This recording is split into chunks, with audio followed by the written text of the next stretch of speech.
మా నీహారిక నిర్మించిన కమిటీ కుర్రోడు చిత్రం ఆగస్టు 9న రిలీజ్ అవబోతుంది.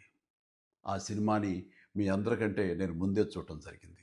చాలా బాగుందనిపించింది. Very impressive. Niharika multi talented. మంచి ఆర్టిస్టే కాదు, ఒక నిర్మాతగా కూడా మంచి అభిరుచి ఉంది. అలాగే లేటెస్ట్ ట్రెండ్స్ తెలుసుకుంటూ ఆడియన్స్ టేస్ట్‌కి తగినట్లుగా ఫిల్మ్స్‌ని ప్రొడ్యూస్ చేయటం కూడా తనకు తెలుసని నా నమ్మకం. అంతకుమించి మన తెలుగు ఆడియన్స్ ఎప్పుడు భాషతో సంబంధం లేకుండా ఫ్రెష్ అండ్ ఎగ్జైటింగ్ కంటెంట్ ఏదొచ్చినా సరే చూసి ఆనందిస్తారు, ఆదరిస్తారు.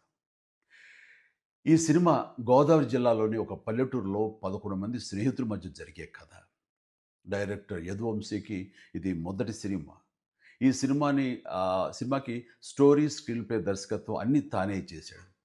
ఈ సినిమాతో చాలామంది కొత్త నటీనటులు పరిచయం అవుతున్నారు. ముఖ్యంగా మెయిన్ లీడ్స్‌గా 11 మంది అబ్బాయిలు, అలాగే నలుగురు అమ్మాయిలు పరిచయం అవుతున్నారు. ఇది పరిశ్రమకి చాలా అవసరం. 'ఎదురులు రాజు'కి కూడా ఇదే మొదటి థియేట్రికల్ ఫిలిం. ఇప్పటికే రిలీజ్ అయిన ఈ చిత్రం విజువల్స్‌కి మంచి పేరొచ్చింది. బాగా ఆదరించారు.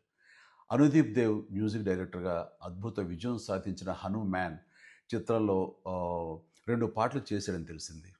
ఇప్పుడు ఈ కమిటీ కుర్రోడు చిత్రానికి మొత్తం 11 సాంగ్స్ అందించాడు. అన్నీ చాలా బాగా వచ్చినాయి. ఈ చిత్రం ప్రేక్షకుల్ని అలరిస్తుందని భావిస్తున్నాను. వీళ్ళందరి కృషికి, టాలెంట్‌కి తగ్గ గుర్తింపుని, రివార్డ్స్‌ని ఈ సినిమా సాధిస్తుంది, అందిస్తుందని ఆశిస్తూ కమిటీ కుర్రోళ్ళ టీమ్ అందరికీ ప్రత్యేకించి మా నేహార్‌కు all the very best. God bless you.